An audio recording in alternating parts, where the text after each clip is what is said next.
Have you ever wondered why we spend the time to pound a ground rod in the earth, or why we even take the electrical system to the earth? Great question. I've watched videos and listened to teachers as an apprentice that really didn't know why. They would tell you things like electrons want to get back to earth, quickest path to earth, quickest path to the ground, right? Well, then you go watch other videos with experts in the code and experts as electrical consultants, and their videos say all these things that you're hearing are myths. Okay, well, what is it? Why do we take the electrical system to Earth? Okay, so one particular video, they tell you all these things for 45 minutes on why the video is a myth, and then they say, go buy my book. And then you get the book, it's not in there. So I found the code 250.4A1, and I'm going to show you why we take it to the earth, and I'm going to show you how to size it and how to do it right. Stay tuned.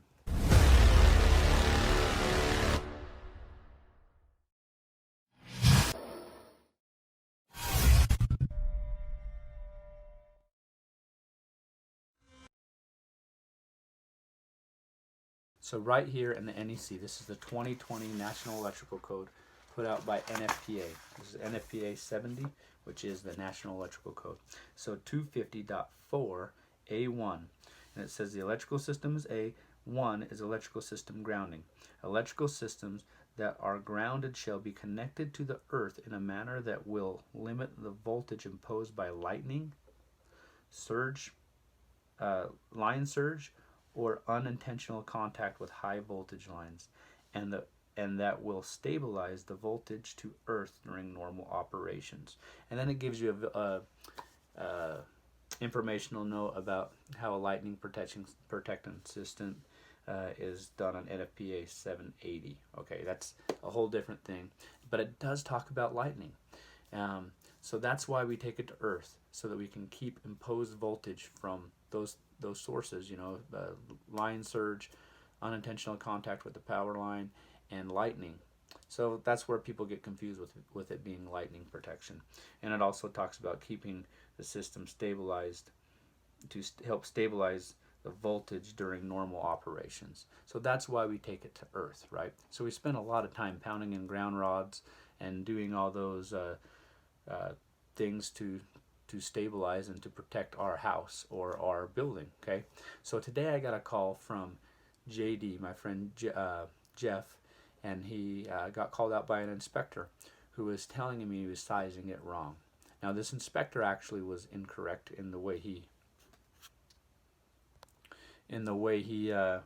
was sizing it. He simply went to 250.66, which is the table in which you would size a grounding electrode, and that is exactly what it is. What it is that when you're taking a ground rod, or you're taking a U for ground up, or any type of a grounding electrode, it's in a grounding electrode. In the definitions in Article 100, grounding electrode is where you take the system to earth. Okay, so I'm going to turn to 250.52, which is grounding electrode.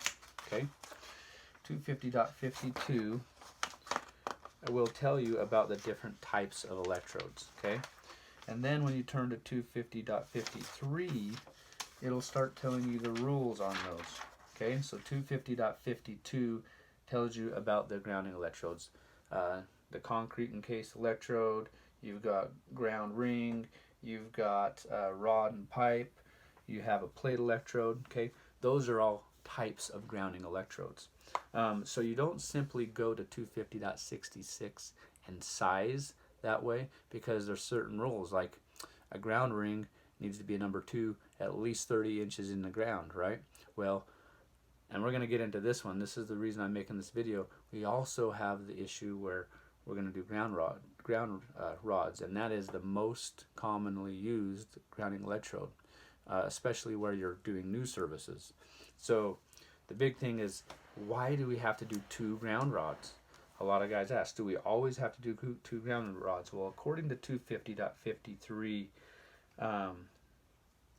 A2 exception, I believe, if a single rod or pipe or plate grounding electrode has a resistance of 25 ohms or less, the supplemental ground or supplemental electrode shall not be required. Okay, so if you have 25 ohms or less, you don't need to have a second ground rod. And if you can't prove that, which chances are you won't be able to prove it, you have to have a second ground rod. And with that ground rod, you're going to have to keep them set 6 feet apart. And it's going to let's go to that. That's going to be 250.53E. 250.53E says supplemental electrode bonding connection size, okay? Where the supplemental electrode is a rod, pipe, or plate electrode.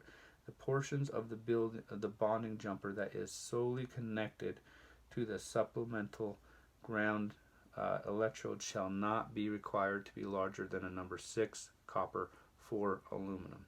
So that right there tells you that if you're going to use a supplemental ground, which you would have to if you're going to use ground rods, then you only have to go up to a number 6 copper. Okay.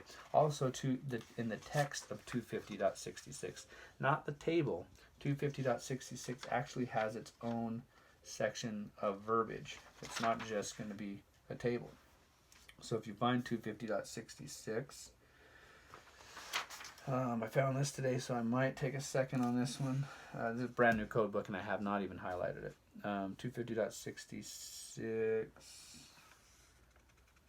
Where are you? 62, 64.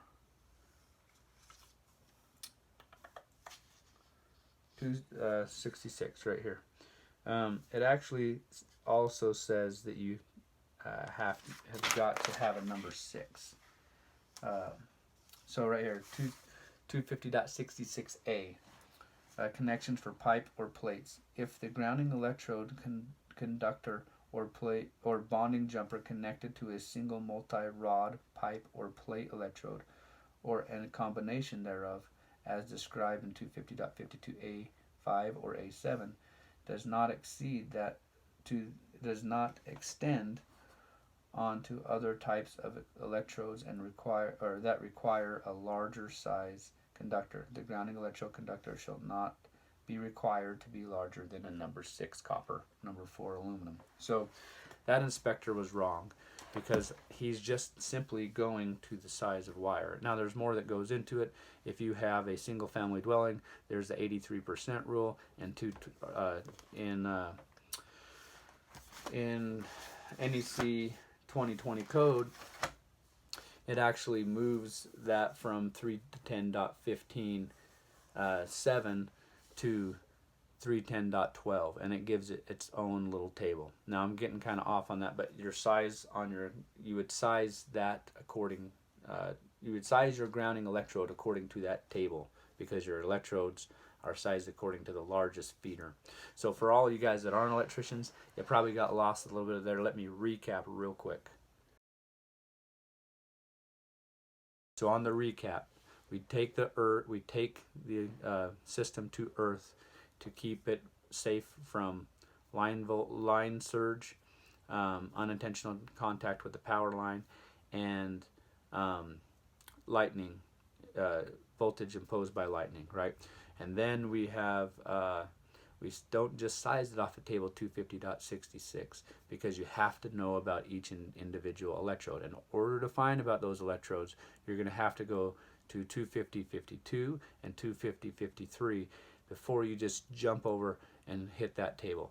Also pay attention on your grounding. There's a lot of apps out there. When you're sizing for an equipment ground, it'll be 250.66 on the table that you're using, and you will have way bigger ground than what you're required to have, which is a little bit of a penny when you're doing a lot of jobs. So pay attention to your tables. 250.122 for your equipment ground, and then 250.1 or 250.66 is for your grounding electrode. But it's not as simple as a lot of people just flipping over to that table and finding that if you're going to use a supplemental ground.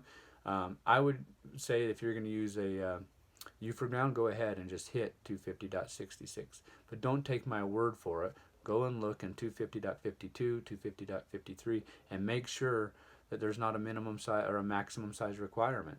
Anyway, have a good day. I hope that helps everybody. And stay relevant.